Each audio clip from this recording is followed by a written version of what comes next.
The Minnesota Timberwolves have one of the easiest remaining schedules in the league. They've now won 4 games in a row, and the reason why they've found their rhythm is because of how devastating they've been with their 3-point shooting. Minnesota have been a high volume and high efficiency 3-point team all season long, attempting the 5th most threes per game and making them at the 5th best percentage, but you can kind of feel this becoming their superpower lately as they start to get healthy and start to catch a rhythm. During that 4-game stretch, they've made 30 more 3-pointers than their opponents, essentially meaning they've scored 90 extra points from deep over just 4 games. Now obviously a lot of that is going to come from Anthony Edwards and his self-creation. We're talking about the same guy who's making almost 40% of his unassisted 3-pointers while leading the league in attempts by a pretty sizable margin. So it only makes sense that Minnesota leans on him to boost their long-range shooting and really be the driving force of their offensive identity there. But there's a bunch of other ways Minnesota is also generating 3-point looks, and that really speaks to how smoothly they're operating as an offense right now. Again, the first point of call is always going to be Anthony Edwards, but I think it's underrated how many triples he creates as a playmaker. He certainly hasn't hit the heliocentric heights as a floor general that perhaps Minnesota needs to truly hit a championship ceiling, but he's driving good offense and creating good looks from deep on a regular basis.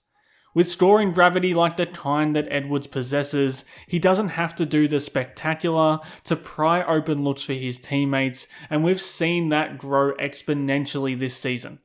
Because really there's only a handful of players in the league that cause defenses to collapse like this, and that's going to leave shooters open to take and make good looks, and right now Minnesota have a gang of deadly catch and shoot players that they can stick next to Edwards and profit from. And having that kind of spearhead to force defenses to overhelp is going to lead to ball movement as well. And that's another thing I feel like we're seeing more from the whole team lately. They're often turning down good shots to find great shots and not settling within the offense until they do find that look that they want.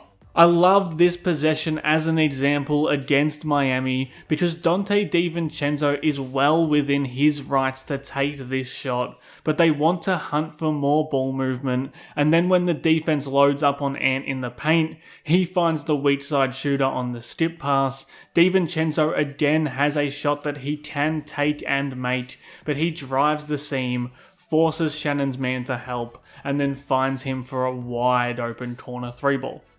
That willingness to spread the wealth offensively has become a real staple of Minnesota's game lately, and it's leading to more 3-point mates and more importantly more open shots from deep.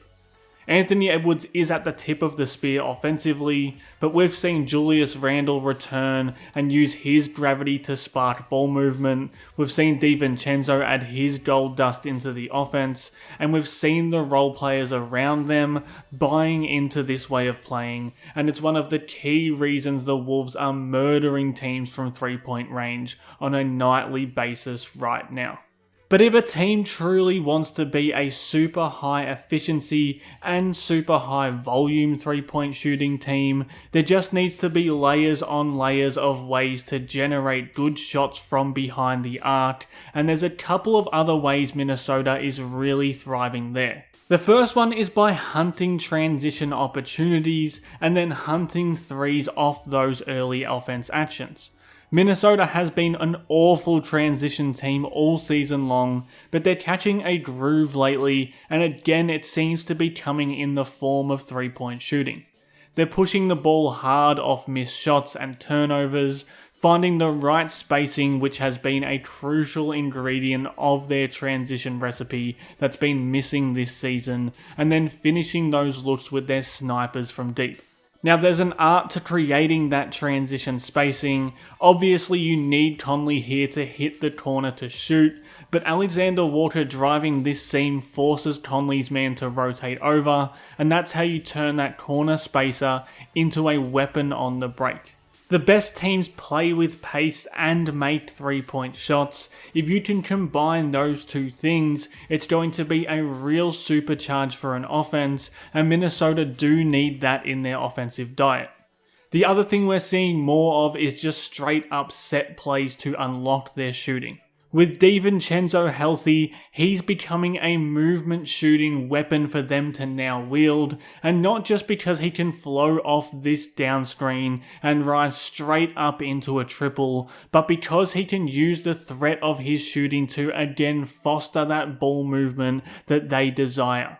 They run him off one screen here, then he curls up off another screen, and when he catches on the arc, teams are going to show bodies at him, and that's going to open up simple looks for other knockdown shooters like Nickeil Alexander-Walker. Again, I think being a decoy kind of fits into this unselfish mode that this offense is in right now. Like, instead of coming off this pin down here, he sees that Booker has overhelped, so he backdoor cuts away and takes two Suns defenders with him, and that opens up another wide open look for Randle. And when you throw in the fact that Minnesota can and will run actions for Anthony Edwards to fly off screens and find pockets of space for his 3-point shots, or that they have Naz Reid out there who moves and shoots like a guard, all of a sudden this team is stacked with players who can execute actions and make defenses pay with their jumper. I really do think this is Minnesota's point of difference offensively, or at least the thing they can match the league's elite teams in. If they can continue nurturing this 3-point dominance, we might just see that blossom when things really start to matter in the postseason. If you enjoyed this breakdown, you can support Howls and Growls in the pinned comment below, subscribe to the channel, or drop a like on this video.